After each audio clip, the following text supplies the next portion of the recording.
still show me photographs of theirs, like I give a shit. I don't mean my own family, they've given up, right? I've got older brothers and sisters, they've all had loads of kids, their kids have had loads of kids, and their kids are having kids. It's like a pyramid, there's about 50 of them. I don't know all their names, I see them at Christmas. They come running over, Uncle Ricky! They know I've got a bit of cash.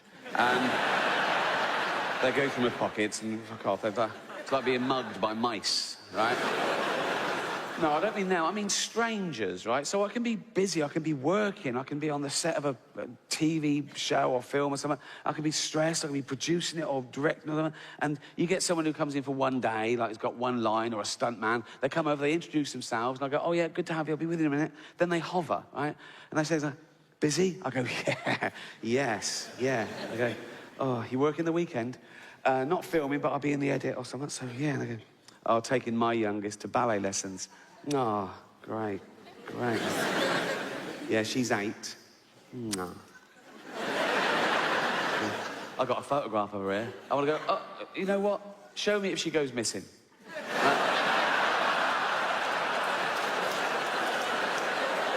I'll keep an eye open in the woods. You know what I mean?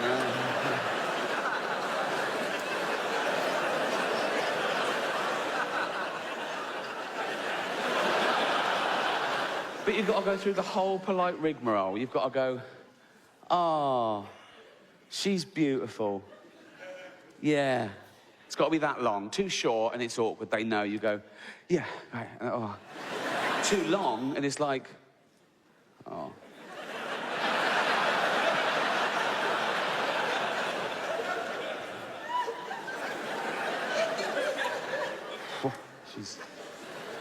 She's fucking beautiful. It's a minefield, isn't it?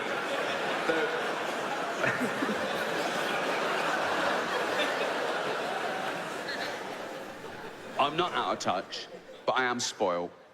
And there's a difference.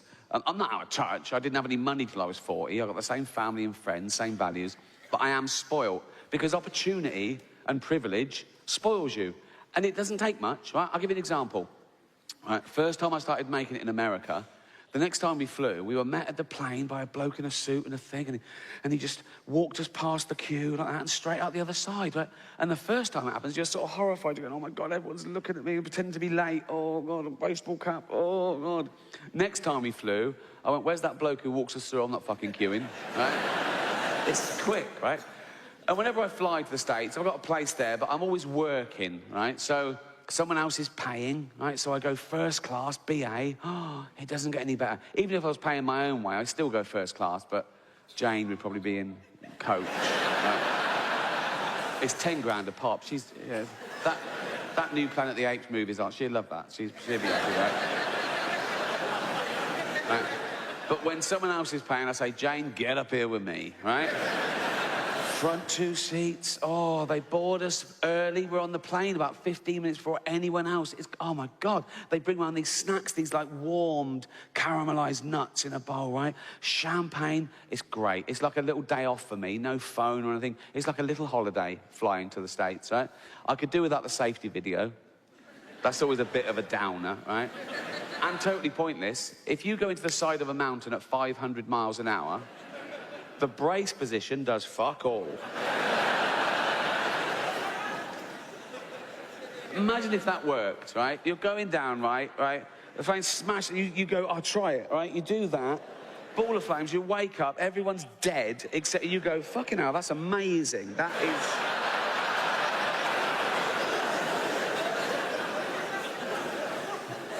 And they always use that voice, don't they, on the safety?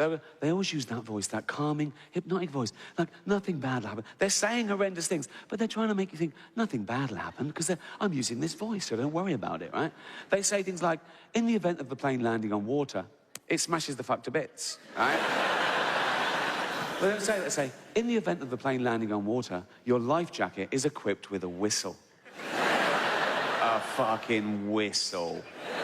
So the plane hits the water, smashes to bits. Everyone's dead except you by a miracle. You're bobbing around in the Atlantic Ocean. 4 degrees that water is, right? You've got about 15 minutes before hypothermia sets in, right? Or eaten by a shark, or you drown, and you're hoping they've dispatched air sea rescue, and you're going, oh my God, I'm bruised, I'm broken, I'm going to die, I don't want to die, what happened now? I don't know what I'm doing. Hold on.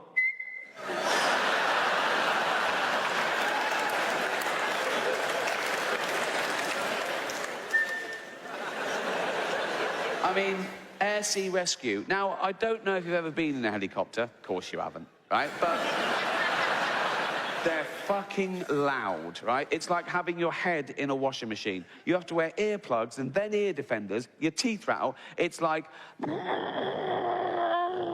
that. So you're over the Atlantic Ocean at night, you go...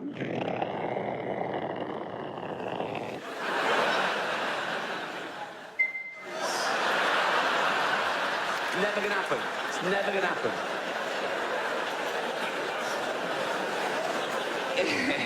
If you crash, you die, right?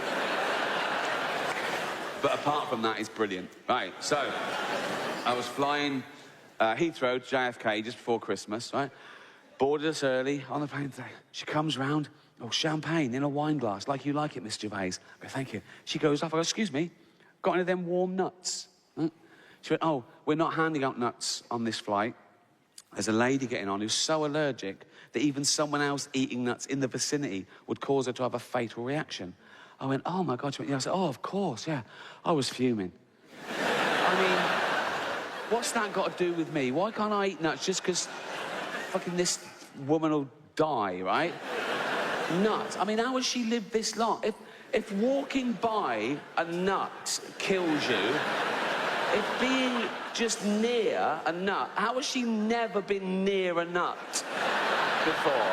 And how has she lived long enough, having never been near a nut, how has she lived long enough to earn enough money to be near me on a plane, right? Honestly, it's... And if being near a nut kills you, do we really want that in the gene pool? I mean... I've never wanted nuts more. I felt that she was infringing on my human right to eat nuts, right? And this is how spoiled I am, okay? I actually had this thought. I thought, oh, no, I wish I'd brought my own nuts on, right? And I thought that for about a second. I thought, oh, no, that wouldn't work, because she'd get on, right? She'd start going, oh, blowing up like a frog, right? And die, right? And then someone would go, Ricky Gervais brought his own nuts on, right? You know, right? So, of course, I don't take my own nuts on. What I do now, before I fly, I have a shower, and then I rub myself all over in nuts, just in case. Because then they go, oh, can I have any nuts? I go, oh, no, not nuts. A lady getting on, so allergic, she'd die. I go, yeah, not a problem, right? Lady gets on, sits down, starts blowing up like a frog, going, right? I'm going, what's the matter? I'm touching her all over. I go, what's the matter?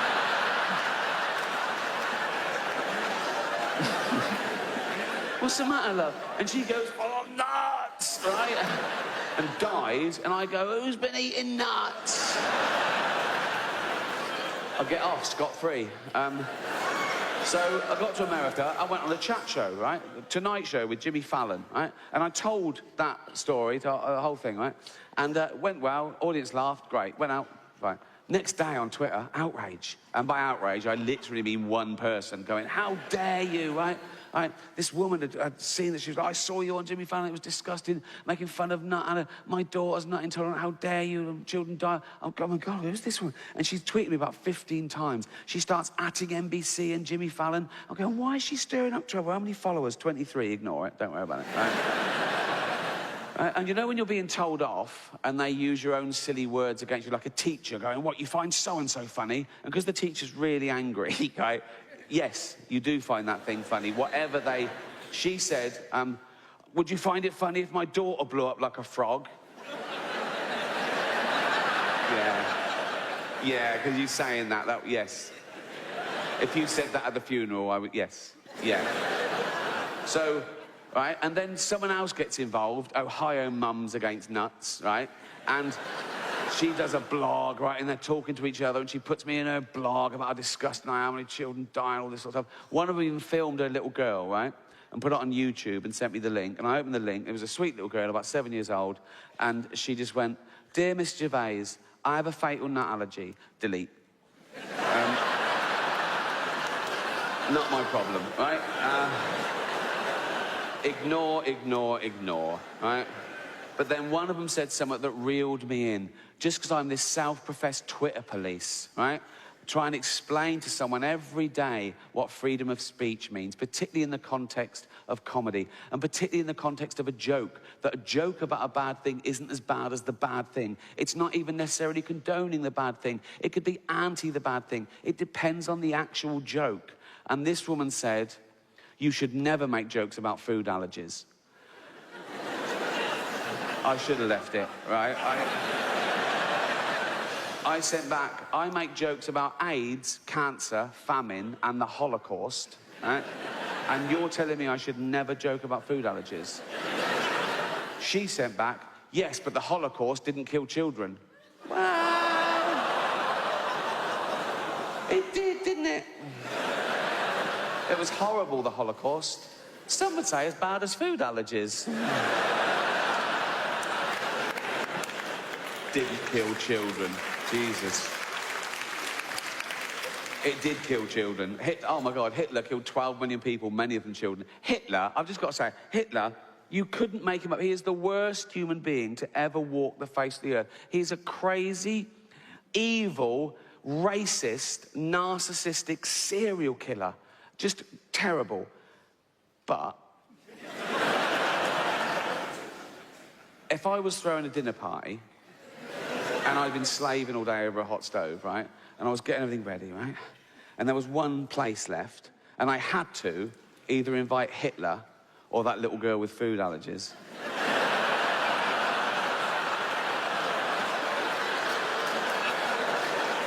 I know who'd ruin that party more. You know what I mean? Everyone's enjoying it. How is everything? He's going, yeah, it's yummy, right? And I'm going, he's loving it. I'm going, cheers. Oh, you fuck. How you doing, boy, about that, right?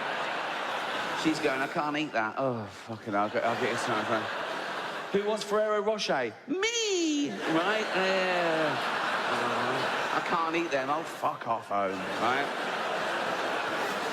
But that's what the world's like. People see something they don't like and they expect it to stop, as opposed to deal with their own emotions. They expect everyone to care about their thing as much as they do, right? And it's why the world's getting worse. And the world is getting worse.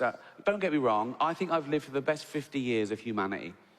1965 to 2015, the peak of civilization, for everything, for tolerances, for freedoms, for communication, for medicine. And now it's going the other way a little bit. The last couple of years, just a little blip, maybe, right? And I'm not saying this just because I'm old, because that does happen. Old people say things like, oh, everything was better when I was a kid. Well, of course it was, you were a kid.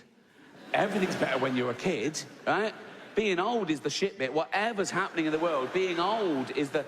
I wake up these days and I go, oh, fuck, I didn't die. Right? Got to do it all again. I'm usually hungover, headache, liver pains. I can't walk for the first 5 minutes because I've got no joints in the knees, right? I'm getting fat again now, right? Now, I was thin till I was about 28, like proper skinny, like 9.5 stone, right? Then I got a job, right? And the next sort of 20 years were what I call my eating years, right? And I just got steadily fatter and fatter till I reached a peak of unwellness and blobbiness when I was about 48 years old. And it was one Christmas, I was at home, lying on the floor, right? And I was saying to Jane, I'm having a heart attack, right? And honestly, my heart rate was like 130. I felt nauseous. I had palpitations. I was sweating because I'd eaten 11 sausages. True story, right? I was like one of them snakes. You know when you see a big, like, python swallow a pig whole, and then it's just fucked. It's just like, for a week, it's like a duffel bag, just there. That was me, right? And obviously I wasn't having a heart attack, but it worried Jane. She said, you've got to start looking after yourself. I thought, yeah, you're right, 48. So I started working out, right? I started working out every single day. I didn't give anything up, right? I don't eat meat anymore, but I was having like 2,500 calories, 3,000 calories a day, including wine every night, right? But I burnt it off the next day. Just so I could do all that, I worked out for an hour and a half every day, running, weight training. I had more time on my hands than the average person. I had a gym built in my house. I had no excuse. And I lost about 20 pounds, and it was great. But now, I still eat and drink too much, right? But I physically can't burn off the calories. I can't do enough because I'm so old and broken and tired. So I'm going to get steadily fatter and fatter again. And I prefer dogs, obviously. Dogs are better people than people, aren't they? They're amazing dogs. They're our best friends. They guard us. They guide us. There's medical detection dogs that can smell if you've got, like, AIDS. I'm not a doctor, but their noses are like 1,000 times more sensitive than ours. So they sort of go, "Poor, you're well HIV. Fuck," you know. And you go, "You can smell AIDS on someone." Yeah. Yeah. Then why didn't you smell it on the bloke I brought home last night then, you fucking idiot? They did the first 3 billion years by themselves, evolution and all that. And then we got involved and we did a bit of selective breeding, you know, getting them how we wanted them to do jobs for us, you know, a bit more of that, a bit stronger, faster, whatever. And they're great at the jobs they're bred to do, and they love the job they're bred to do because they're genetically hardwired to love that behaviour anyway. Although the Rhodesian Ridgeback was bred to hunt lions, and I can't help but think that was a little bit of a shock to it when it found out. So we've done all the breeding, all the different pedigrees, all thousands, all the miles around, a big passing out parade. There's a bloke in a square with a white coat and a clipboard, and he goes, "Right, dogs." And they all go, what? Who wants to know what jobs they've got? We all do. Right. Okay, Labradors. Yeah? Do you like carefully bringing back dead ducks? Yeah. That's your job. Amazing. That is amazing. That is my favourite job. That is my favourite job. Jack Russells. Yeah. Do you like shooting down rabbit holes after... Yeah. That's your job. Fucking hell. Best day ever. Best day ever. Miniature poodles. Yeah. Do you like being carried around by elderly homosexuals? Yeah. That's your job. That's your job.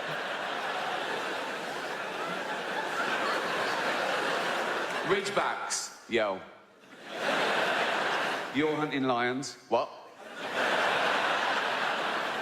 You're hunting lions. Fuck off. Yeah, you are. No, we're not. Lions? We get fucking mashed. Why can't the Rottweilers hunt lions? They're shaking babies. Good boy. Good boy. You shake that baby if you want. Good boy. Cheers.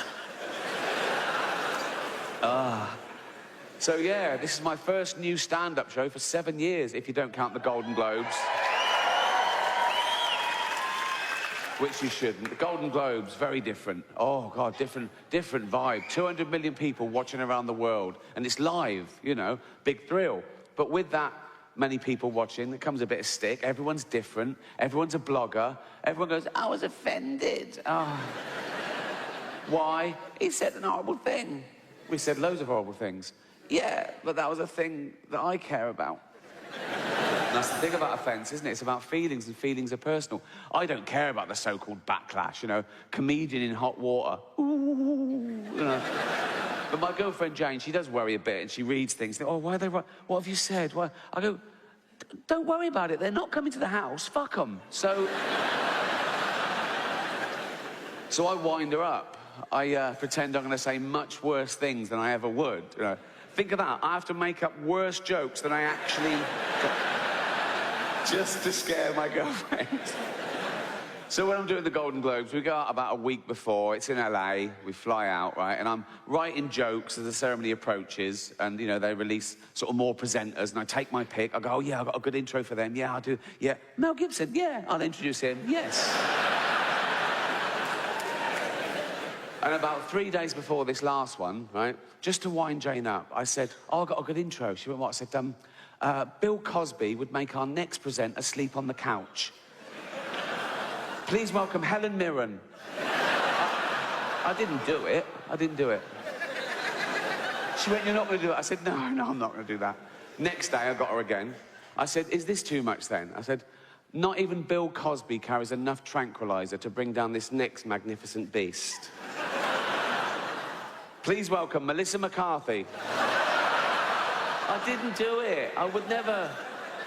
I'd never tell a joke like that. It's horrible. I was just doing it to annoy Jane. I'd never even think of that. So don't... Even on the day, on the way to the red carpet, we're in the limo, just to wind her up, I said, oh, I'm going to start off with a funny little one-liner, just an old-fashioned joke. She went, oh, what? I said, what did the deaf, dumb and blind orphan get for Christmas? And Jane went, I don't know. I said, cancer.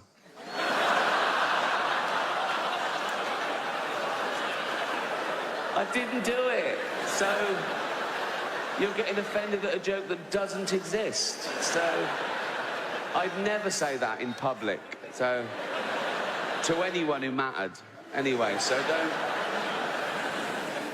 As it was, I didn't have to worry about offending anyone, because it just happens, so... And the big controversy last time I did it was a Caitlyn Jenner joke, right? Oh, outrage on Twitter the next day. And by outrage, I mean a couple of people going, it was transphobic. It wasn't transphobic in the slightest. It was a joke about a trans person, but the joke had nothing to do with that aspect of her existence. And that's the other thing about offence. People get offended when they mistake the subject of a joke with the actual target, and they're not necessarily the same. I'll tell you the joke. You make your own minds up. Right. So...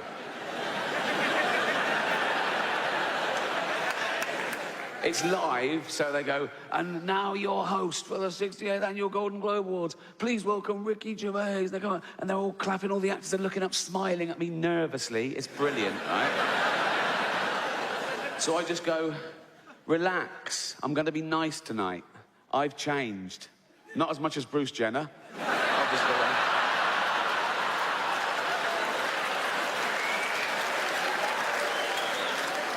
And I go, now Caitlyn Jenner, of course, and what a year she's had, became a role model for trans people everywhere, bravely breaking down barriers and destroying stereotypes. She didn't do a lot for women drivers, right? So that's a clever joke, and I'll tell you why, right? It's layered. No, listen, right? The subject of that joke is stereotypes. I'm playing with the notion of stereotypes, right? So I start off saying, she's a real woman. Some would say a liberal, progressive attitude. Then I go, oh, if she's a real woman, I hit them with the old-fashioned reactionary stereotype. She must be a bad driver then, right?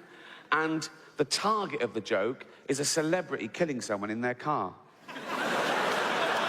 Let's not forget that, shall we? A celebrity killing someone in their car, running home and popping on a dress. That's the target of the joke, just so we're clear, OK? She was interviewed about a week later at some press conference for a show she was launching, now cancelled. And the press were around, and one of them said, what do you think of the Ricky Gervais joke? And she went, maybe I should host the Golden Globes, right? And they tweeted that, and they atted me in, because they want a celebrity feud, you know? It was clickbait, so I rose to the bait, obviously. I just sent back, let her host, just don't let her drive.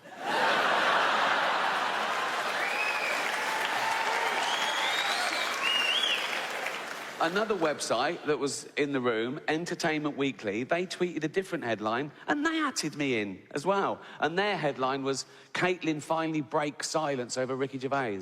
I just sent back, at last. She always breaks too late. Bring it on. Bring it on. But I'm a considered comedian.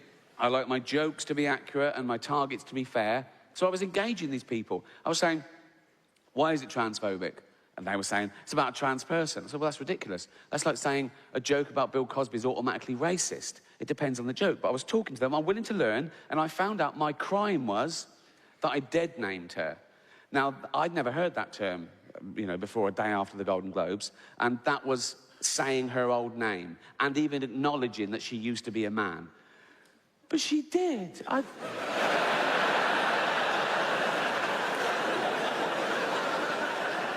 I saw him on the Olympic Games. It was decathlon. It was in everything. He was all over the place. Shot put and pole vault. He won a medal. He was famous. He was on telly all the time. But, you know, a big, famous man with a huge, I don't know, but I mean, I'm guessing he's a big, but I've learned my lesson. Now, I'd never dead name her now. Now I know it's wrong, I'd never dead name her now. But like years ago, when, you know, she was a man, no, because years ago, I'm saying, right, and she went to the doctor, right, and knocked on the door, and the doctor went, come in. This is years ago. I was saying, I'd never dead name her now, but this is like a flashback before anyone, do you know what so, like, come in, and he went, hello, Bruce Jenner, because that was his name then. The doctor, you know, this was years ago, and the doctor went, oh, I'm Bruce Jenner, you big old, how you doing, boy, you fucker, how you doing? You big old lunt. Oh, how you doing, boy? Come here, you fucker. How you doing, Brucey boy? You all right? Right?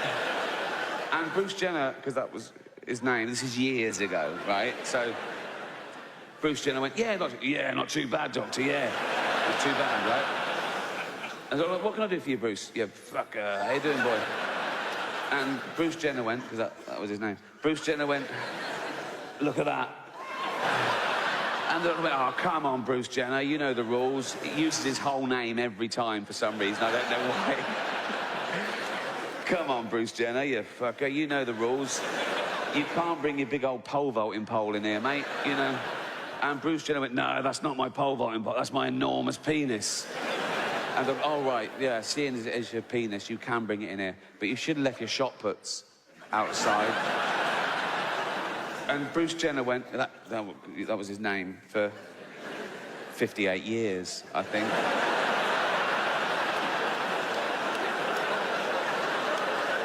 He went, no, they're not my shot puts, they're my enormous testicles. That's where I keep my testosterone and my spunk and shit, right? And the doctor went, oh, yeah, that makes perfect, I'm a medical man, and that you're a big bloke. Oh, you fucker. How you doing, boy? You're a big... You're big, and you would have a big old cock and balls. They're beautiful. They're a bit familiar. And I go, no, but you must be very proud of them, Bruce. Bruce Jenner went, oh, this is going to surprise you, doctor. I want to get rid of them. And the doctor went, what? Why? Ah, they get in the way. Get in the way of what? Fucking driving, for one thing.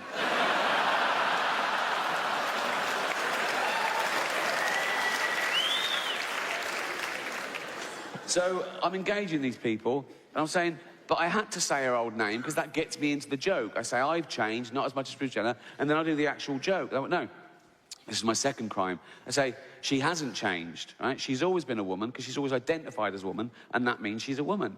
Fine, if that's the rules, you are what you feel. If you feel you're a woman, that makes you a woman. Cool. You know, I'm not one of these bigots that think having all that done is science going too far. You know? In fact, I don't think it's going far enough. Because I've always identified as a chimp, right? Well, I am a chimp. If I say I'm a chimp, I am a chimp, you know. Pre-op, but...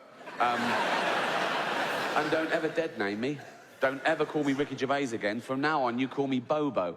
So, I'm going to have species realignment. I'm halfway there, to be honest. I'm sort of short with short legs and long arms. I sort of stoop like that. My back's getting hairier by the day. I've got fangs. I love nuts. Oh, I love nuts. And once, I was at the zoo, and I could tell people were looking at me, so I just started masturbating.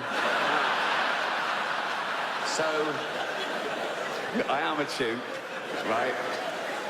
I am a chimp, if I say I'm a chimp. And so I've got to live as a chimp for a year, then have hormones, get me all nice and hairy. That'd be lovely, right?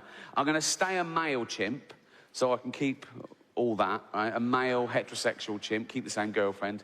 Jane will be happy. She loves me. She loves chimps, so, you know. And I reckon that's got to be easier for a man to turn into a chimp. We're so close. Than for a man to turn into a woman in many ways. You know what I mean? A bit of hair and a top lip like that, as opposed to your cock and balls ripped off and a hole gouged out into... No, I'm not a doctor, but that is the gist of it. I know which one I'd rather have done. And I'm not saying I think chimps are better than women. No way. Right? Any ladies here, right? I can't see you, but to me, every single one of you is equal to a chimp. So I can have all that done. So hair with that, right? I'll do all that. I'll do all the... that. I'll retain the ability to speak English, like in emergencies. If I'm talking to Jane, I'm going, she's going, what is it, Bo? Going, what is it, Bo? You left the fucking oven on. There's a fire. I'm at that age where I'm glad we haven't got a Harold Shipman knocking round. Do you know what I mean? Those of you too young to know who Harold Shipman is, right? He is our most prolific serial killer, right? He killed 300 people. He killed old people. That's my point. He'd have his eye on me, go, oh, give him a few more years. And he was a doctor, right? But the reason you haven't heard of him, right, is because he never appears in those lists of the worst serial killers. And he was... like one of the worst ever, but he didn't act like a serial killer, right? He was a GP, he was old school, he had a little shirt and tie, little tweed jacket, little beard, little glasses, he'd do house visits, he'd go on to see Edna, 85, you all right, Edna? Yeah. Do you want a cup of tea? Yes, please. And he'd make Edna a lovely cup of tea, right? Then he'd just put her in a lethal amount of opioids, right? And he'd just give Edna the tea and watch her drink it and fall asleep and die. And that was it. He didn't even masturbate. You know, yes, it is a waste, sir, yeah.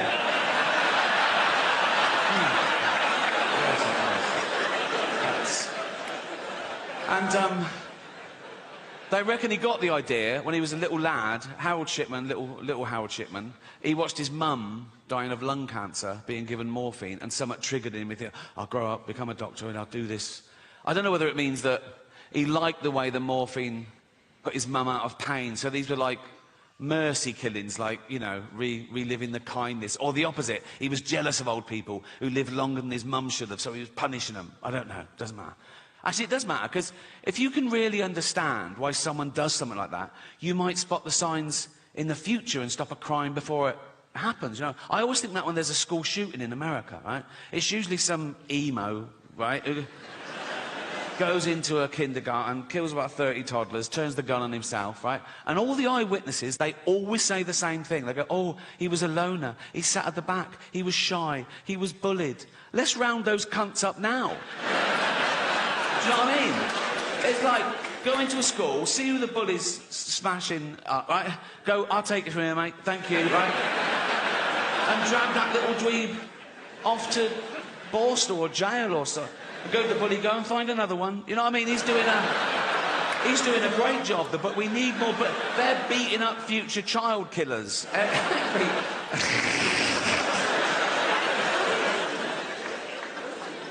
You get obsessed with crime and punishment as you get older. I've always been pretty interested. I studied philosophy at university, and a big part of that is morality. And I've always been against the death penalty. Right? I was a young liberal, and I was really anti the death penalty. And now I'm an old liberal. And I'm still anti the death penalty, but now I love it when someone gets killed doing something they shouldn't at the time. Like, you see a bloke in Brazil, a hostage video, he's got a young girl, he's got a gun to her head, and he goes, you won't take me alive, copper. And then the marksman just takes out his brainstem. Oh, I love that. Pause, rewind, all right? Or when a bullfighter gets gored to death. That is my favourite, right? Particularly when the horn goes up the arse. That... I call that a hole in Juan. Thank you. Or those videos coming out of lawless New York. You see them on Instagram and YouTube. It's someone with an iPhone. He's got someone, right, he's knocking over this little convenience store. He's got a fucking hoodie and a knife, and he's nicking all the booze. He doesn't care he's being filmed. He's going to get away with it. He's going to get away with it. Then, from behind the counter, comes a little 70-year-old Korean man who batters him to death with a broom. I fucking love that. I can't wait to be a 70-year-old vigilante. Just... walking round Hampstead with a walking stick. Oh, but it's a sword. I paint it white as well to look even more vulnerable, right? Wear dark glasses. I'd see a gang of youths. I'd go over to them and go, so, excuse me, guys, do you know where the Nike store is? I want to buy some Air Jordans with all this cash. And as they go for it, you little fucking cunts.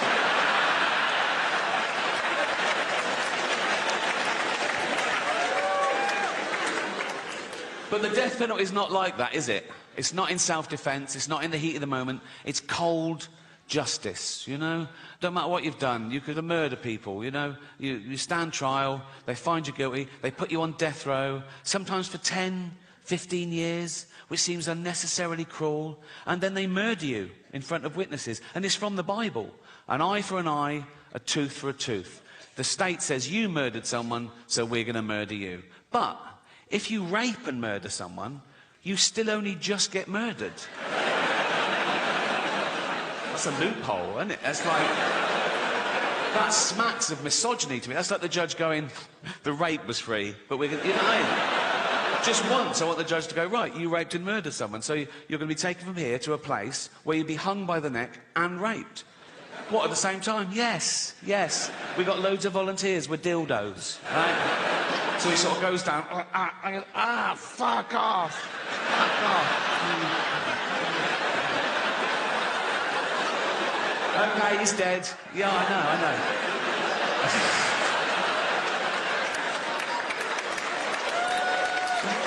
Oh. It might work. But the longer you live, the grumpier you'll get. It's not just going to happen to me, it's going to happen to all of you. Because the longer you live, the more shit you see. And you go, oh, fuck, this again, right? And the more burden you carry. And the older you get, the weaker you get, so the burden gets heavier. And you go, oh, God, this again. And you can't die nowadays. You know what I mean? You go, oh, thank God, I'm dying. Oh, fuck, I'm back. You know what I mean? They can transplant every organ now. Whatever's got... Transplant every organ. Not your brain. That wouldn't make sense. You are your brain. So that would be an everything else transplant, wouldn't it? But I'd sign up for that. I don't care about this. It's to get this round. If I could leave £1 million to science, so when I died, suppose when I died, my body's crushed, killed instantly, but my head's intact. They keep that on ice, wait for a body donor. Some poor bloke gets his head crushed, put my head on his body, and I'm back. I know. Statistically, I will get a bigger penis as well, so... The odds are in my favour there, trust me. I wake up in the future, I see the scar, and I go, oh, that's all right. You know what I mean? I go, oh, you've always wanted a big knob? I go, yeah, I've always wanted a big knob. I go, let's have a little bit of me time, shall we? And I start, but then every time I look down, I go, oh, that's not my knob. Do you know what I mean? I go, oh, that's not my knob. Oh, that's not my knob. It's not my hand either, carry on. It's like, you know what I mean?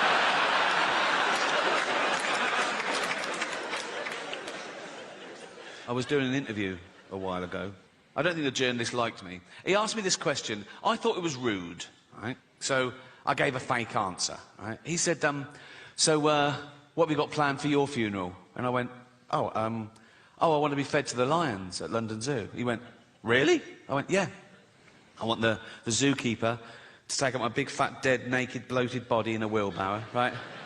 Just dump it in the lion's den, doof, like that. Loads of tourists going, is that the bloke from The Office? Like that, right? And then 2 big lions come out and just start eating me. And lions, they start with the soft bits of the body to get inside to the rib cage. So they'd probably get a testicle each, wouldn't they? Because that'd be the easiest of it. By then, my testicles would be about a yard apart, so they'd be easy. They just start eating towards me. Like Lady and the Tramp, really romantic. So I said that as a joke, but he totally believed me. So much so that when he was writing up the article, he called London Zoo and asked them if that would be allowed, and they said, no, of course not, right? So when the article came out, the headline was, London Zoo refused Ricky's request to be fed to lions. Like I'm a fucking psychopath. My point is, you can't worry about what happens after you die. Don't live your life, let someone else worry about it. You're dead, you've done your bit, right? I know some people who really are stressed about what happens after they die, some religious people, and they believe in heaven and hell and all that. So now they're getting a bit, oh, have I been good enough? I mean, great, heaven's great, but hell, oh my God, what if I go to hell? And I go, there's no hell. It's made up to frighten kids. Like, my favourite horror film of all time is still the original Exorcist, right? First time I saw it on VHS, right? I was blown away. I watched it again straight away. I loved it, right? And there's a bit in that that's meant to be the really poignant bit. And I laughed the first time I saw it because it was the idea of the devil being this crass and childish. You know the bit. So, the little girl's possessed by the devil, and they're doing an exorcism, and they're throwing holy water on it. She's hissing, right? They're going, the power of Christ compels you. The power of Christ compels you. And at one point, the devil makes the little girl turn her head round, and he makes her say, your mother sucks cocks in hell. Right? And the bloke, she said, he's devastated. He's like, because he's thinking, oh, no, that's the real devil. So he knows, so it's true. My poor mother sucking cocks in hell, right? If scientists actually found the devil, I was wrong. There isn't it. They found the devil. They tested him. It was peer-reviewed. It won the Nobel Prize for fucking everything because it'd be the greatest discovery of all time, right? And I'd look at the science, I'd be mind-blown, but I'd go, well, you've got to follow the science. So, you know, yeah, I believe in the devil. I wouldn't even be belief, it would be knowledge. I'd want to meet him. If the devil actually existed, I'd want to see it for my... As long as I was safe, I don't know what makes you safe from the devil, but if he existed, we'd find out, wouldn't we? We'd, like, vampires live forever, but now we know a bit of garlic really fucks them up. So we discover something, like if you put a devil in a cage with a sprig of parsley on top, he's weak or something, right? And I'd meet the devil, right? And I go for an order, and I go, he'd be there. I go, are you the devil? He'd go, yeah, right? And then he tried to hurt my feelings, and that was his best shot. And he went, Rick, I go, what? He goes, your mother sucks cocks in hell. I go, I don't care. I don't. One, she's dead. Two, she was heterosexual. Three, she never had her teeth in towards the end. So, no. But it's hell. Think of all the terrible things that could be happening to her. Being raped by red-hot pokers, rats eating her eyes. My mum gets cock duty. Go on, girl. That has got to be one of the better jobs in hell. Isn't it? It's like... terrible job on earth. I've never sucked a cock in my life. I never will. But if I died and I'm in hell, right? Tortured for eternity, I'd see the first cock, I'd go, I'm on this. Not a problem. Not a problem. I'd be looking round seeing people skinned alive. I'd go, I'd chow down. I'd be looking over the big man going, I'm doing a great job here. Leave me on this. And there's the devil with a clipboard looking a bit confused. No one's ever gone straight for the cock, but he goes, OK, carry on. Okay. Supernature. Why supernature? Well, for two reasons. One, I want to debunk the supernatural. I don't believe in anything supernatural. I believe that anything that exists is by definition part of nature and is explainable. If not now, then eventually. Also, supernature, because nature is super enough, you know? It's amazing that we're even here discussing it. We're the only species that allows the universe to understand itself, right? The chances of us being here at all, the chance of you being you, existing now, the chance of that sperm hitting that egg is 400 trillion to 1. And I think life is like a holiday. We don't exist for 13.5 billion years. Then we have these 80, 90 years if we're lucky. Then we die, never to exist again.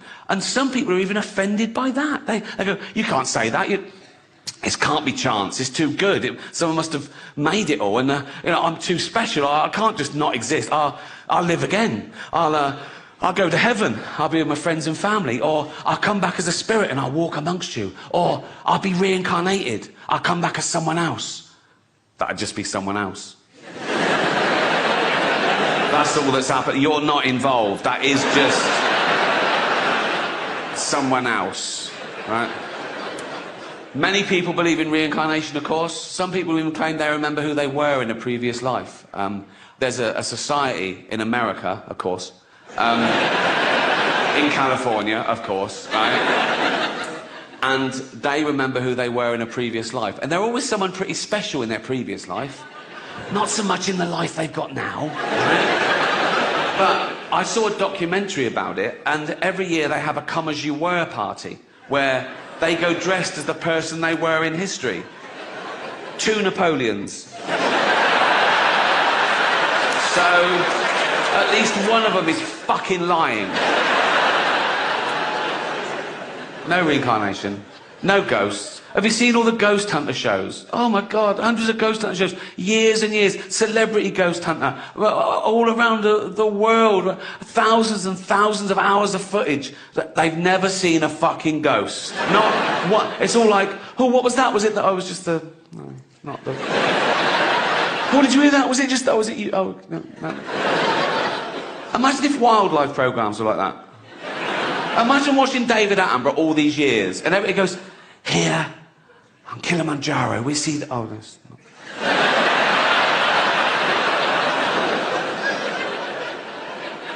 And by the banks of the Limpopo, the elusive... Oh, that's not... You'd stop watching the cunt. I've never seen a ghost. The pedo hunter shows, on the other hand, there's usually a couple in the crew just in case, you know what I mean? Particularly if it's a BBC production. Oh, shut up.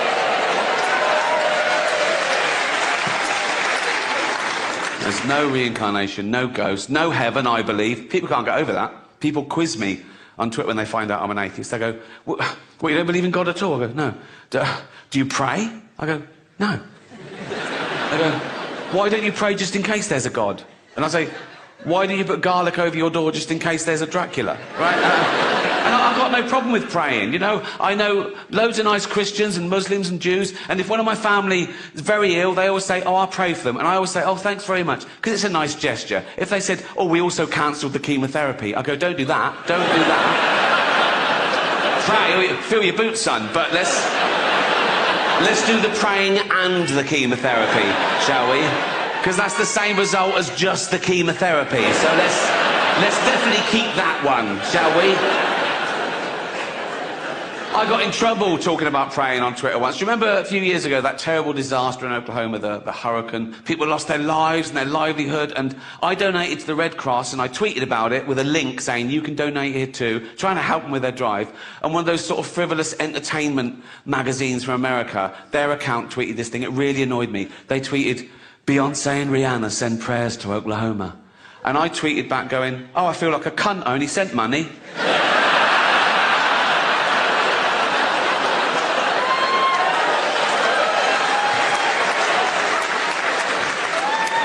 Someone tweeted me once, would you come to the bedside of a dying child and tell them there's no heaven? I tweeted back, is it a paid gig?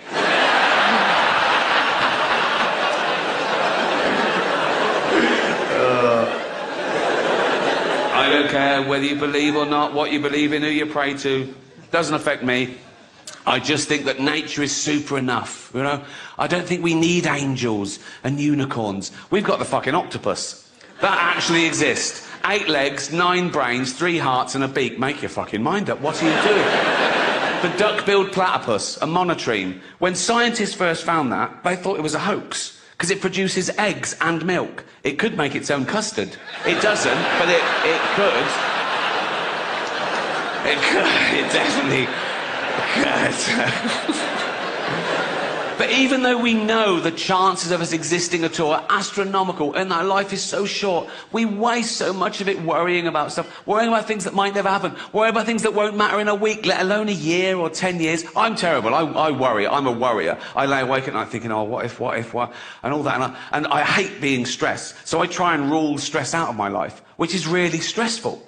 Because I have to have a plan A and a plan B, a plan C.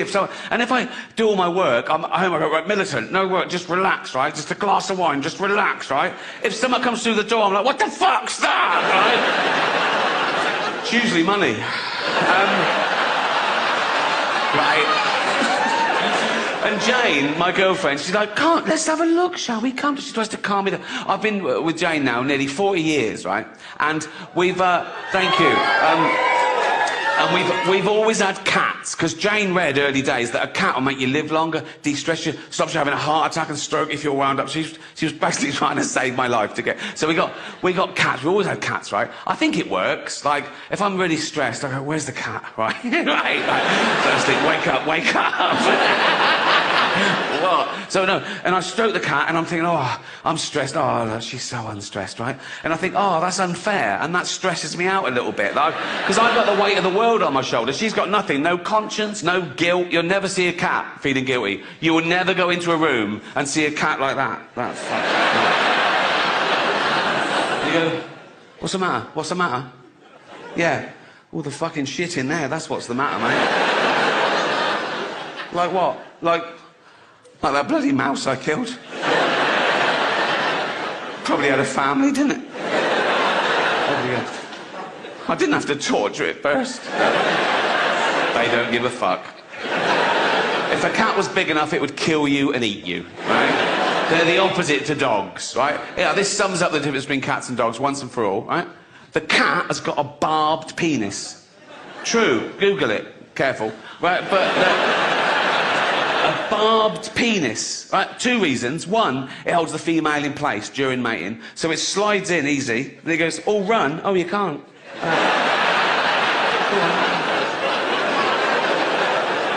And 2, when it withdraws, that pain causes the female to ovulate. Think of a different way, mate. And that makes me think maybe there is a God, because, I mean, maybe he did cats and dogs, because they're like, he went, boom, there you go. Yeah, cats and dogs, you're ballpark, furry mammals, you live at home. It's a good gig, you get fed. What sort of penis were you hoping for? Dog? Doesn't matter. Whatever you get, it'll be the best penis ever. Whatever you... Just something that matches my onesie, just a little, maybe a little furry mound. Something lady dogs would like, a little furry mound with a little pink lipstick in it. A little... Furry lipstick, good choice. Cat, give me a fuck stalk with hooks.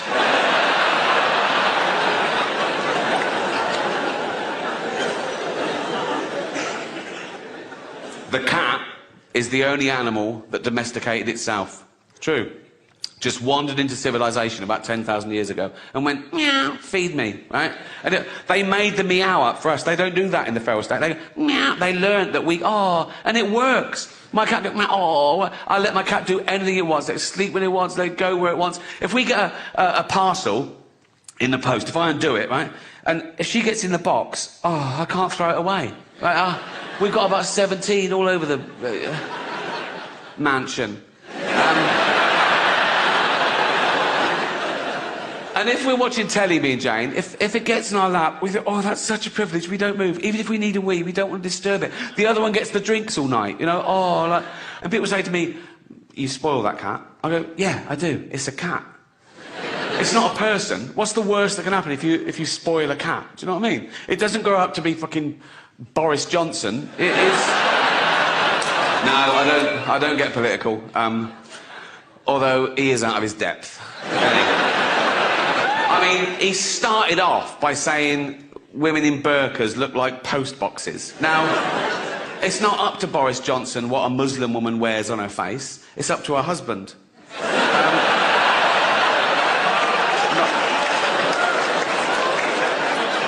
Not my rules. Not my rules. This won't be in the special.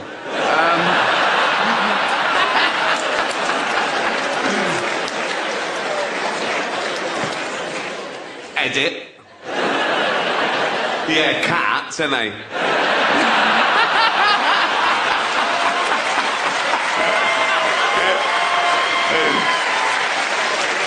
No, I do love cats.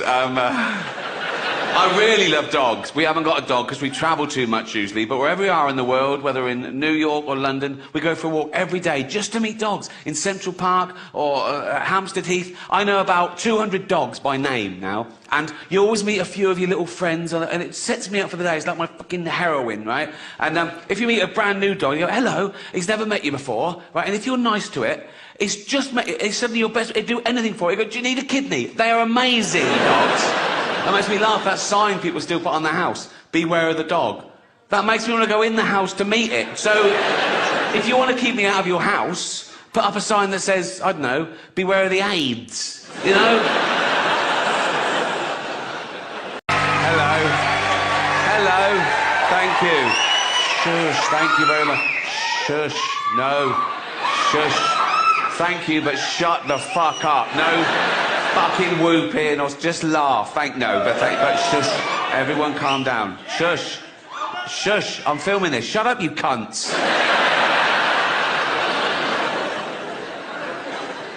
Thank you very much. Welcome to my show. It's not a show. There's no dancers or jugglers. It's basically a bloke talking, which is essentially what stand-up comedy is, isn't it? A bloke talking. Sexist.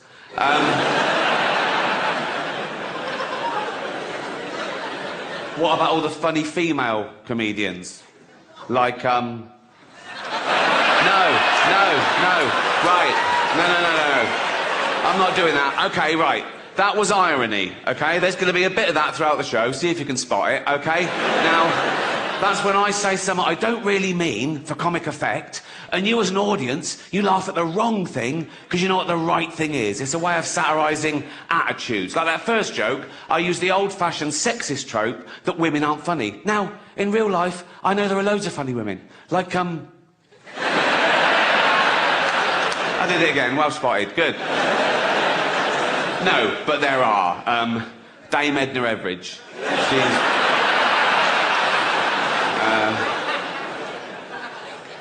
Eddie Izzard.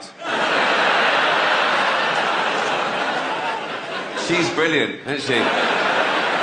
She's not only a great comedian, she's also a great actress, isn't she? She was brilliant in that thing as that man. It's good to be back. I fell back in love with stand-up on my last tour, Humanity. I played arenas around the world. Netflix bought it for a record amount. It was the most watched special of the year. I thought, everyone loves me now. Everyone loves me now. Then I got this tweet. Real tweet. Call yourself a comedian? He knows I do. Literally says the word in my Twitter bio. Call yourself a comedian? You're about as funny as... Now, I thought he was going to go for the jugular and say Miranda, or... Come on. Come on, guys. Don't... I'm joking. Right. Call yourself a comedian, you're about as funny as a fart at a baby's funeral. He was trying to hurt my feelings. But his big mistake was choosing something that would be fucking hilarious. As if that would... A fart at a baby's funeral. Big echoey church. Everyone just silently sobbing like that. Tiny little coffin. Tiny little coffin. And someone farts. You'd laugh. Even if it was your baby. You know, no. If you're at the funeral, it's been dead a week, do you know what I mean? You're probably up for a giggle. Particularly if you're the father. If you're the mother, you probably still find it hard seeing the funny side of things. Oh, women. Not all women. I mean the old-fashioned ones. You know, the old-fashioned women. Oh, God. You know, the ones with wombs. Oh. Those fucking dinosaurs. Oh. No, I love the new women. I know the new women. They're great, aren't they? You know, the new ones we've been seeing lately. The ones with beards and cocks. They're as good as... They're as good as gold. I love them. No, it's the old-fashioned. And now the old-fashioned, they go like, oh, they want to use our toilets. Why shouldn't they use your toilets? For ladies. They are ladies. Look at their pronouns. What about this person that isn't a lady? Well, his penis. Her penis, you fucking bigot.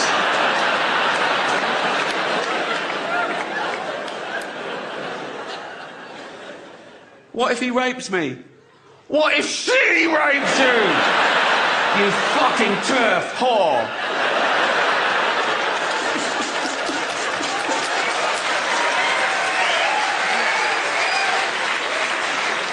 But that tweet sums comedy up, doesn't it? How subjective it is. How one person...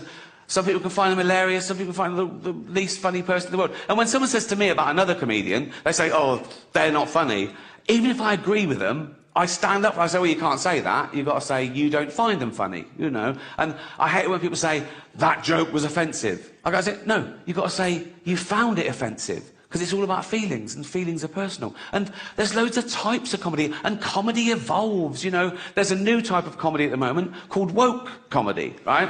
No, it's very progressive, you know. There are some clubs now where the comedian has to sign a thing saying he won't say anything contentious or he won't say anything that could offend anyone. It's a safe space for the audience. Woke comedy. And I tried to watch a bit of it, and I decided I'd rather watch Louis C.K. masturbate.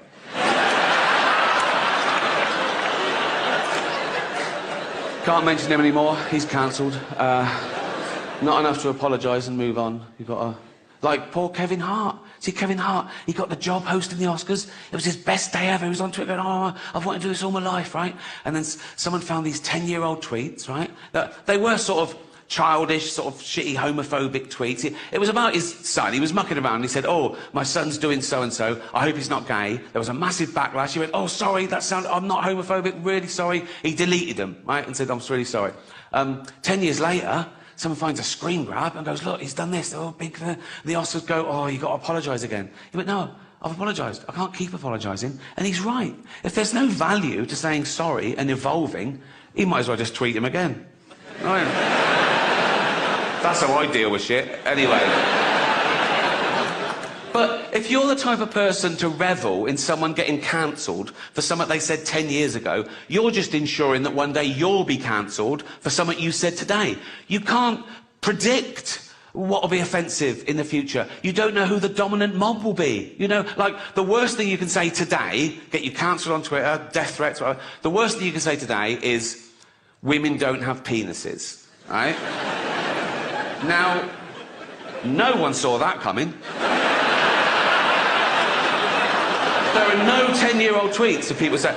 You won't find a 10-year-old tweet of someone saying women don't have penises. Do you know why? We didn't think we fucking had to. Liam Neeson. Oh, he nearly got cancelled, didn't he? Liam Neeson. Now, I don't know why he told this story, but he did at a press junket to a journalist, right? And it was where he just started saying, it was 30 years ago, he said, and my friend came home and she'd been raped, right? And that's not the funny bit.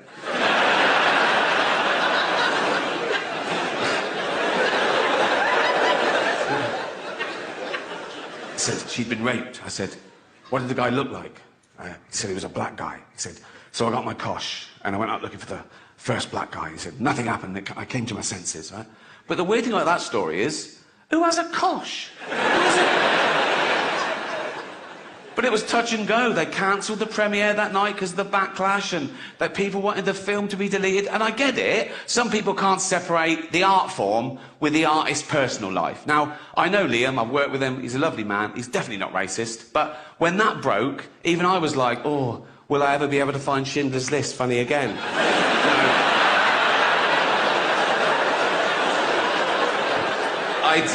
I do still find it funny, obviously. But now there's so much outrage and we hear about it and it's taken seriously, you know. There's Oxbridge comedians writing for the posh papers, telling you the rules of comedy. They're laying it down, laying down the law, right? And it's all stuff like, comedy should punch up. You should never punch down. You should never punch down. Sometimes you've got to punch down. Like, if you're beating up a disabled toddler. You know what I mean?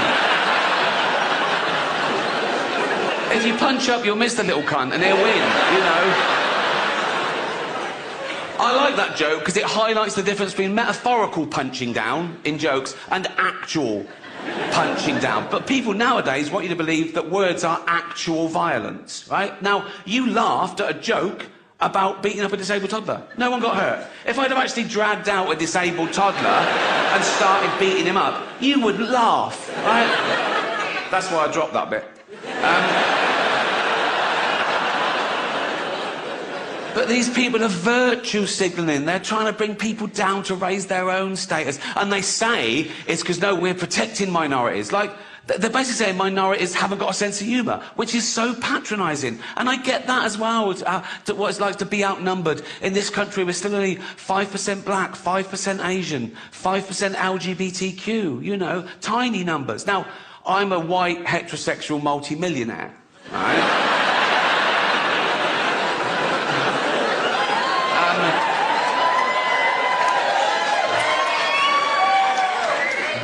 There's less than 1% of us.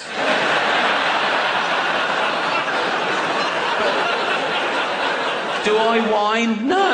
Do I don't mind. I just get on with it. Come on, Rick. Come on, Rick. Just keep I'm like Rosa Parks. Do you know what I mean? I'm like... Except I fought for the right to never have to take a seat on a bus.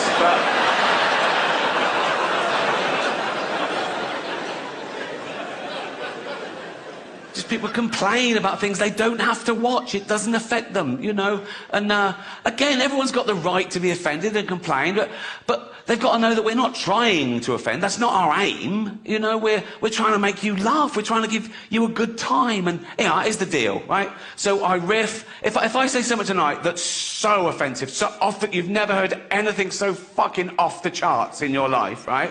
Don't make a scene. Go to the box office after the show. They can't give you money back straight away, but there's a form you fill out with the complaint, and I take those away and I shit on them. So that's the rules of comedy.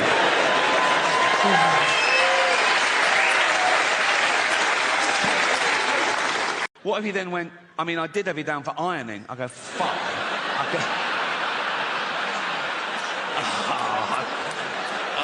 I could have been ironing. Who's getting their cock sucked in hell? That's what I would. Because we're there for punishment, and that's a little treat. Do you know what I mean? It's like, I'd be there, right, thinking, feeling a bit smug, right, and I'm thinking, oh, this is great. Not great, but, you know, I'd be... But the devil's a trickster, isn't he? One day I'd go, I wonder whose cock this is. And I look up, oh, it's fucking Hitler. I'm fucking sucking Hitler's cock. How is this all right to do this in public? Because... if I followed one of you home tonight and I shouted through your letterbox, sucking fucking Hitler's cock in hell, you call the police. But you've paid to hear me say this shit.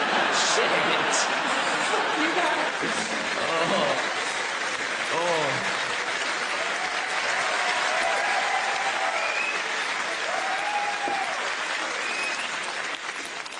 I'll tell you what's very popular in England at the moment, and in America, particularly California.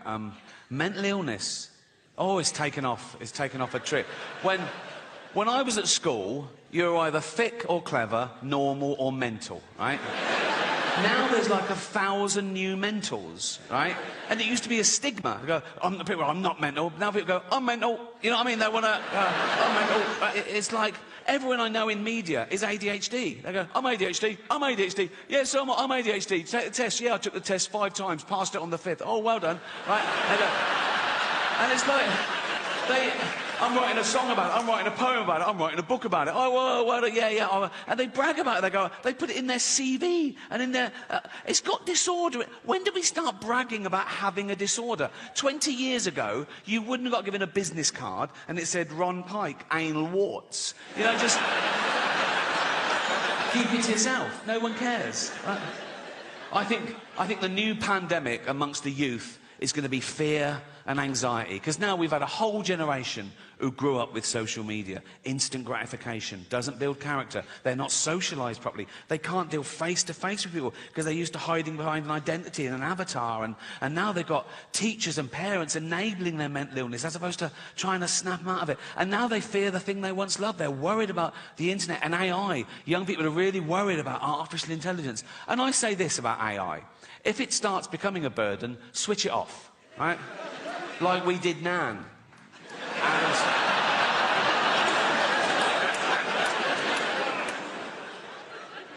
Another big fear amongst the youth is climate change. They're really worried about global warming. And I looked into it, and if the polar ice caps completely melt, the sea level will go up about 60 metres around the world. So all coastal areas will be affected a bit. But the real devastation, the real loss of life, will be in places like China and India.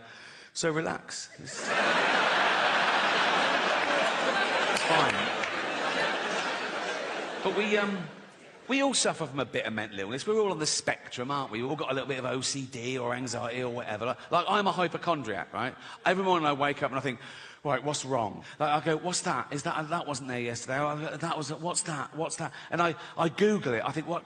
And I catastrophise as well. So I Google it and the first sort of like 5 or 6, I'm fine with. Like, it goes, it could be anxiety, yeah, could be lack of sleep, yeah, I didn't sleep, could be lack of fibre, yeah, I'll have some more fibre, could be lack of vitamin B, I'll get it. And then I just keep pushing me, like, it goes, could be cancer. I go, it's cancer. Like that. Once I came out of the bathroom and I went, Jane, I think I've got bowel cancer. She went, we had beetroot last night. I go, oh yeah, cheers.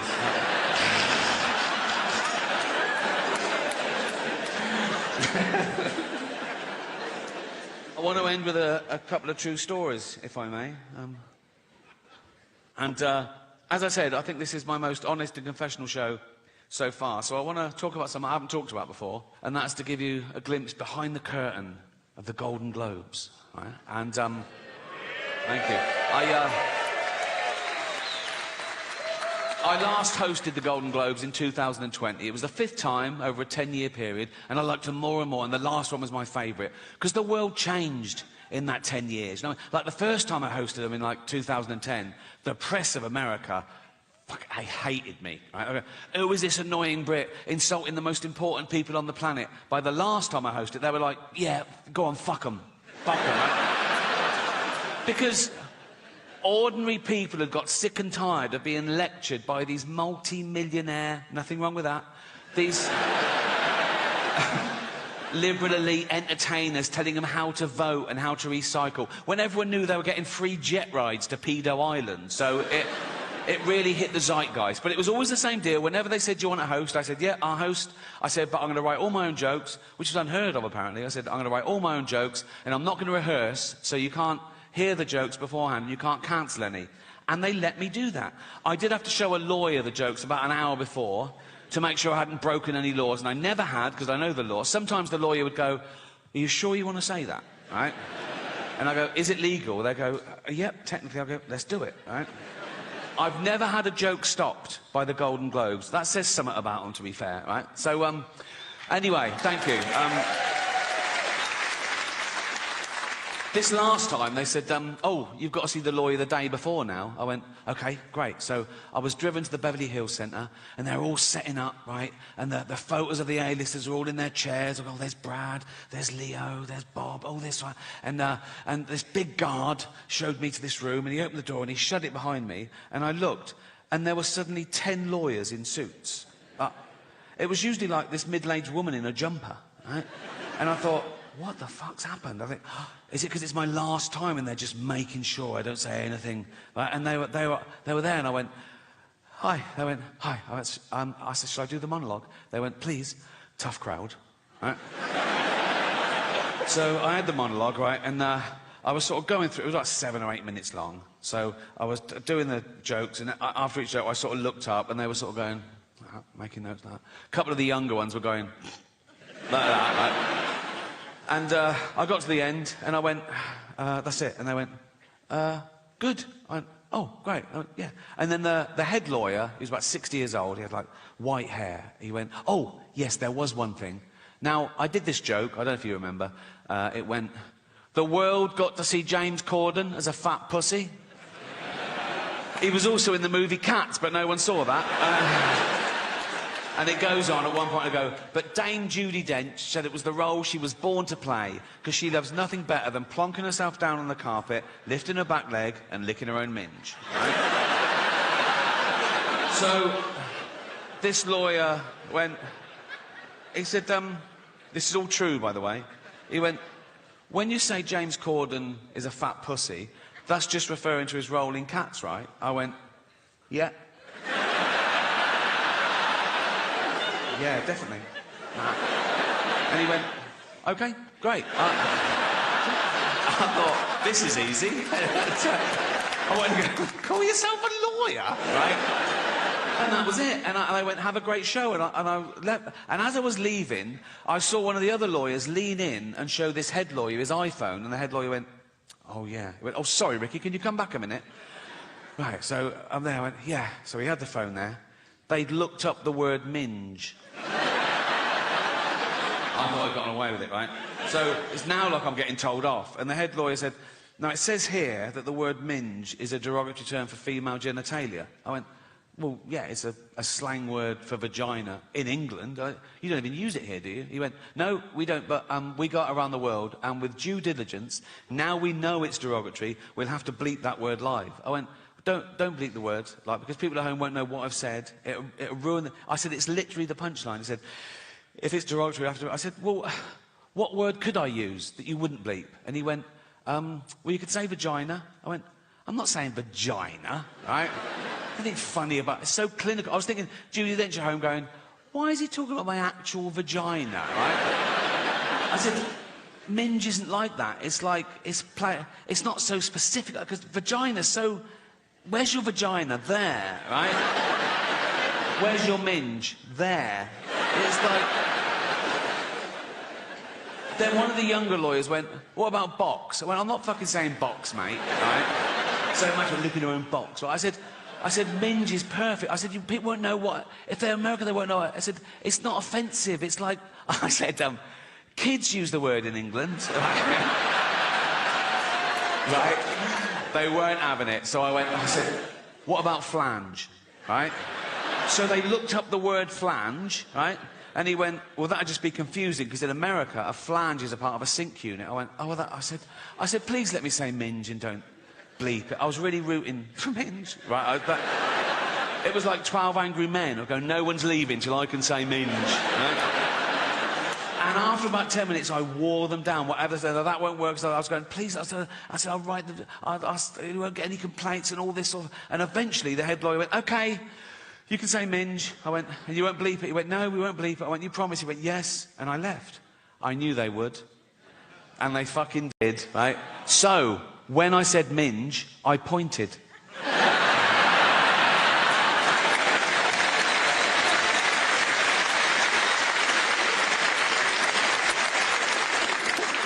The most frequently asked question I get about the Golden Globes is always, was someone so angry about what you said about them, they came up to you afterwards and want to throw, and I always go, oh God, no. I wouldn't even say if that had happened, because I don't like gossip, to be honest, right? There was one guy I thought took it the wrong way, right? It wasn't a bad... No, the cameras went to him, and I'm not in control of the cameras, so I think he was caught in the headlights. It was Elton John, right? But it wasn't a bad joke. I was introducing Madonna, okay? And I later found out that him and Madonna were in this feud, and he hated being mentioned in the same sentence as it. But I didn't know at the time. I was confused, right? And it wasn't part of the monologue, but I'm there for like 3 hours, right? And now and again, the stage manager put her head round the door and go, do you want to introduce so-and-so? And I go, yeah, fine. And I come out and I either do it straight or I ad-lib. And this was little ad-lib, because I saw Elton in the front row, right? So this was the joke. I came out and I said, our next presenter is the Queen of Pop. Not you, Elton. Sit down, right? And he sort of went to him, he sort of went... And I thought, oh, fuck, he hated that. And I was thinking, why is he... I was like, oh, God, do you think I'm homophobic? Oh, I'm not homophobic. And there's always in my head. Then I thought, he must have heard worse, right? In the 1980s, right, when Elton John was in the closet, he wasn't out, he was married to a woman, right? He was also chairman of Watford Football Club.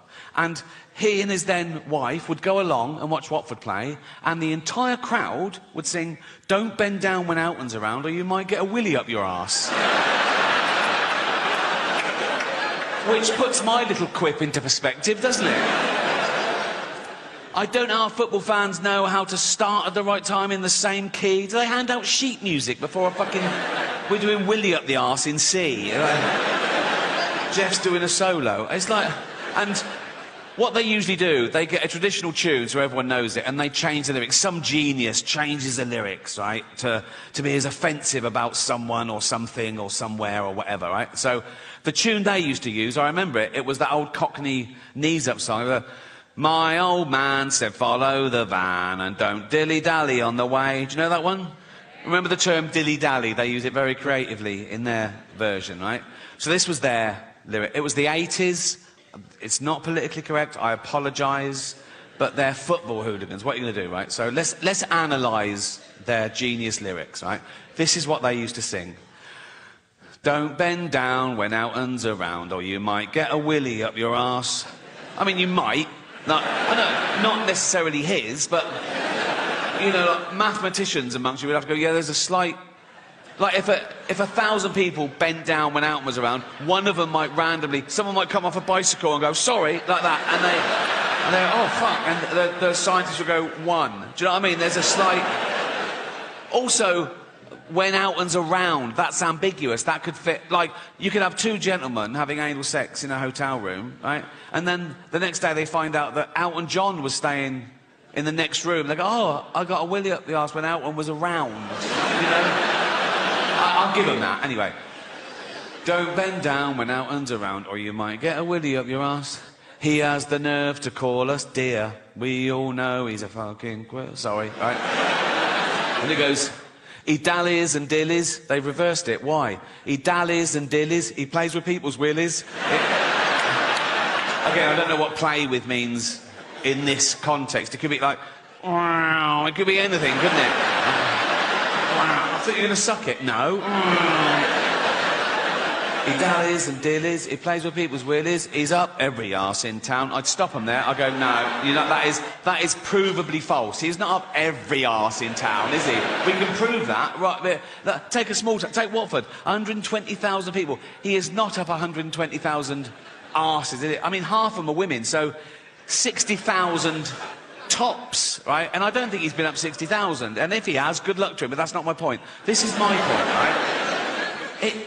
What did his then wife think of that? Because he's in the closet, right? He's, you know, and she's just married Elton John the pop. She couldn't be... She's in love. She's so proud of him. Elton John... And he's chairman of Watford. She goes, look, I married Elton John the pop star. I'm married to Elton John the pop star.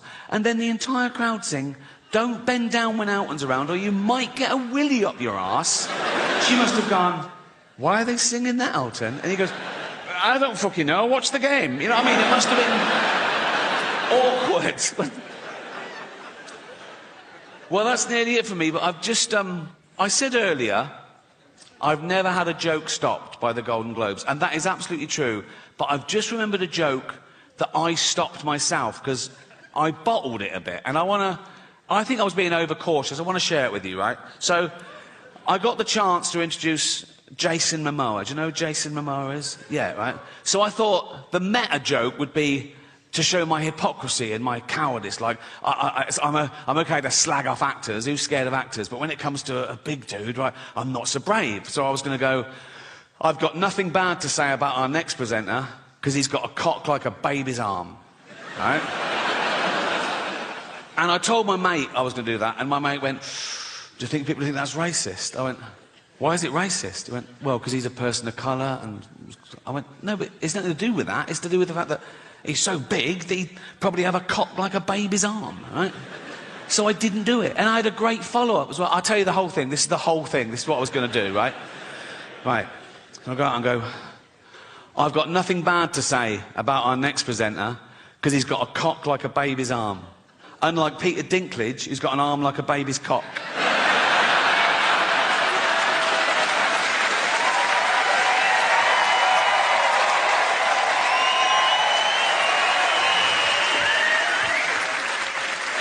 It's great to hear this sort of laughter again, because you probably don't notice it as much as comedians, but we've had a really weird 10 years where we're really second-guessing, going, is that okay? I don't know what they're... People could find anything offensive, but we pushed back and we won, so fuck them.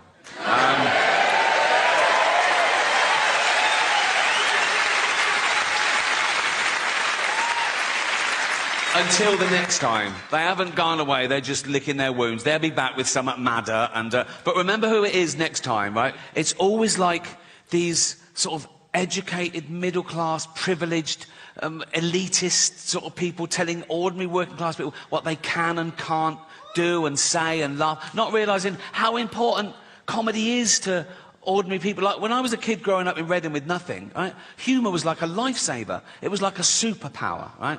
Not a real one, like flight, but you know what I mean? It's like, you ask anyone their superpower, I reckon 7 out of 10 will say flight, and 3 will go super strength or something, right? Which is great. If you're a superhero, flying around, being super strong, great. But sooner or later, a super villain will go, look at that cunt. I'm gonna get him and murder him, right? My superpower, they wouldn't even know it was me. They wouldn't even know there was a superpower being used. And it would get you out of any situation. My superpower would be the ability to make anyone instantly shit themselves. Think of it. You're getting mugged, and I point, they go, give me your wallet. You just go, they go, fuck. Oh, fuck. Game over. It's game over.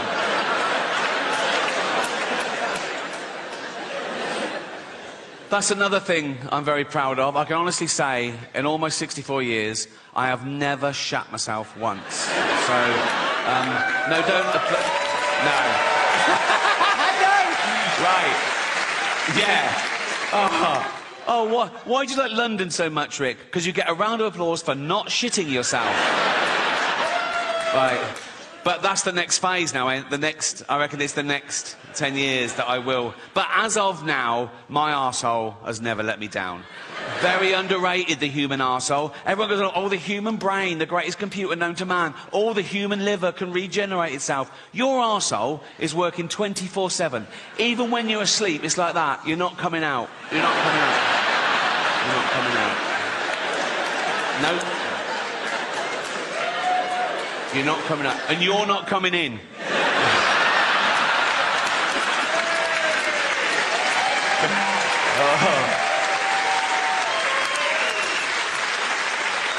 Because it's like a sewer in there, isn't it? But you've got a lovely little manhole cover. Think of that in real life. Walking along a pavement, there's lovely pavement. If that burst, and you know what's in a sewer, don't you? Piss and shit and cum and dead goldfish, fetuses. In China, just the girl ones. Relax.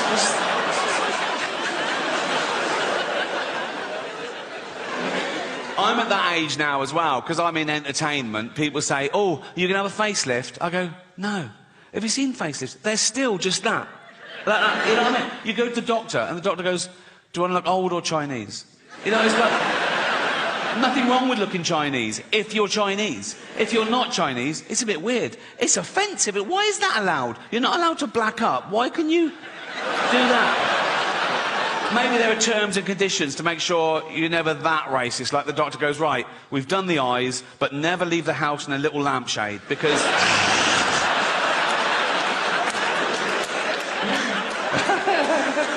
Oh, so childish. It's so childish.